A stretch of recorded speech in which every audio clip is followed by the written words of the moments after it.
talk about the fallacy of common ground for a moment. And let's talk about the kidnapping that I mentioned earlier. The first kidnapping I worked in the Philippines. Now, this is an American who's overseas doing something he shouldn't do. Now, he thinks he's got common ground going. He's an American, but he's living in the Philippines, so he's got literal common ground. He's there in the country. He also thinks it's a largely Muslim area because he's in the south of the Philippines, and he's a Muslim, so I got more common ground. We got religious common ground. He's dedicated to Islam. As a matter of fact, his understanding of the religion is in depth. He's studied it in school. And those of you that either are Muslim or familiar with the Muslim religion, you know one of the many things to be admired about the religion is it prizes scholarship highly. It prizes knowledge of the religion. And Jeffrey has an in-depth knowledge of the religion, so he's got more common ground, and he's in love with a local female. Look at this. I'm not exploiting a local female. I'm actually in love with her and I've married her. That's common ground. So therefore, I know where the local terrorist group, the Abu Sayyaf, is coming from. I'm a good guy. I'm on your side. But it's I-focused. Again, I'm sorry, ladies and gentlemen, it's not about you. Empathy is not about you. How do they see you? They see him as a stupid American. Things you can take up with one of our women, which is highly offensive. It's not common ground. He's telling us what our religion is. We don't care if he's right. When was the last time somebody came into your house and started to explain your religion to you? Did you care that they were right? Simultaneously, compensation. There was a recent kidnapping in the area where a rival faction of this terrorist group got $20 million for the release of 20 Western European hostages. So at the end of the day, compensation plays a role. An American overseas doing something stupid, this is the sociopath that has him. The question I often get, or the one that I like to throw out, is, does empathy work on sociopaths? Well, this guy is a sociopath. He's got on his uniform. Sunglasses, black bandana, black t-shirt, camo pants, 45 strapped to his side, 45 caliber automatic handgun strapped to his side of his camouflage pants. He thinks this makes him look daring and dashing. He doesn't have on sunglasses because it's sunny in the south of the Philippines. It is, but he's got them on because he thinks it makes him look more photogenic. And this is the negotiator that I'm coaching. Now, we go through the negotiation for a period of months. The terrorist is not asking for ransom for the release of the American. He's asking for war damages for 500 years of oppression in the south of the Philippines, from the Spanish to the Japanese to the Americans. Now, right now, you're saying like, well, this is one reason why hostage negotiation doesn't apply to me. Because I was never in a negotiation where the other side were bringing up things from the past that had nothing to do with me, that occurred to them before I ever showed up.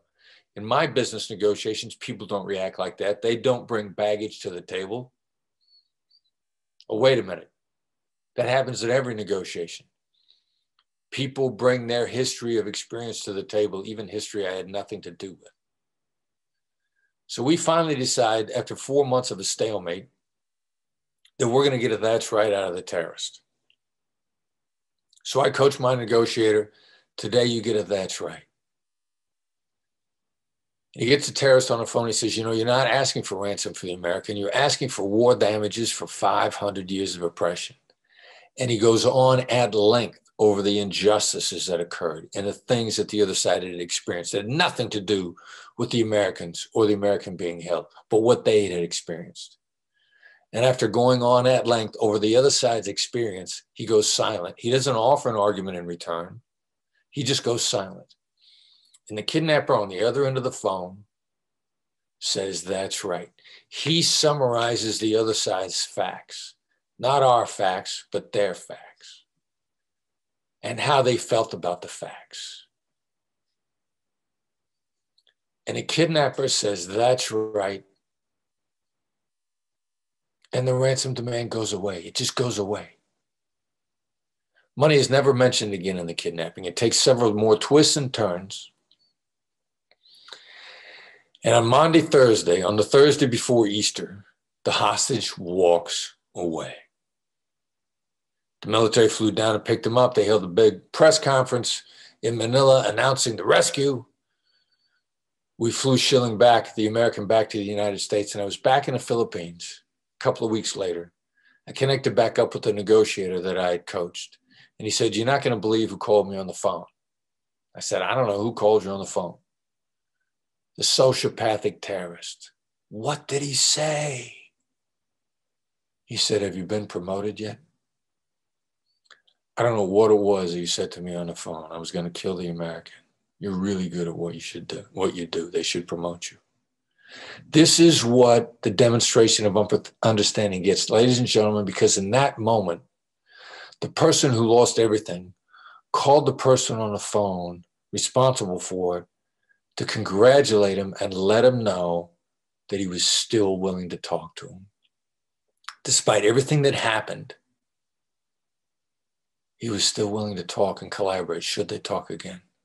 Everybody that you interact with should always be willing to talk with you because your brand is empathy. Your brand is understanding. That's what That's Right does when you begin to apply this to all of your interactions. People will always be willing to talk with you. Your brand is empathy. Your best self is relayed to others through the use of empathy.